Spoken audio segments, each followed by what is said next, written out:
যোগীর মডেল এবার বাংলায়। কেন এই কথা বলছি? উত্তরপ্রদেশে গ্যাংস্টার আইন আর এবার বাংলায় তোলাবাজ আইন। হ্যাঁ, গুন্ডারা শুধু জেলে খেটে আর পার পাবে না, তোলাবাজি গুন্ডামিতে সম্পত্তিও এবার বাজেয়াপ্ত হবে। বেশ কয়েক বছর আগে উত্তরপ্রদেশেও বারবার ধরে এই ধরনের সংঘর্ষের ঘটনা ঘটতো, যেখানে একাধিক রাজনীতির ব্যক্তিদের যোগ সাজস থাকার অভিযোগ উঠত, যদিও সে অর্থে কোনো ব্যবস্থা গ্রহণ করা হতো না।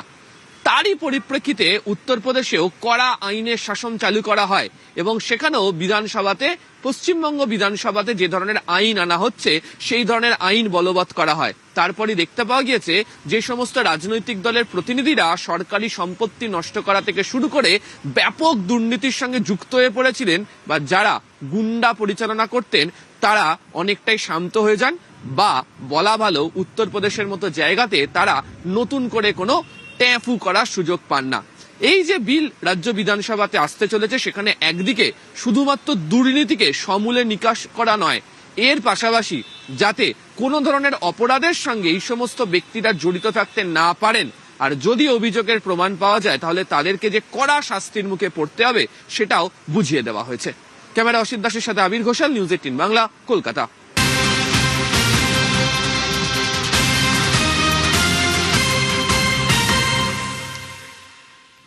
আর এই যে তোলাবাজ আইন, এই যে জোড়া আইন আসছে, তোলাবাজি গুন্ডামিতে করা দাওয়াই আরেকবার শোনাবো। শুভেন্দু অধিকারী কিন্তু আজ যেরকম আমরা এই আইনের কথা শুনছি, রাজ্য সরকার নতুন আইন আনছে, এটা কিন্তু গত মঙ্গলবারই বিধানসভায় মুখ্যমন্ত্রী জানিয়ে দিয়েছিলেন।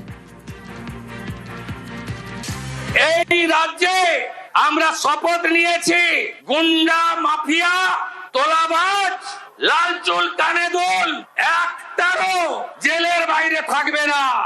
এই সেশনে বিয়ে কমিটি অনুমোদন দিলে শেষ দিনে বিল আসছে, সম্পত্তিও বাজেয়াপ্ত করব, সম্পত্তি বাজেয়াপ্ত করব, সম্পত্তি অকশন করব।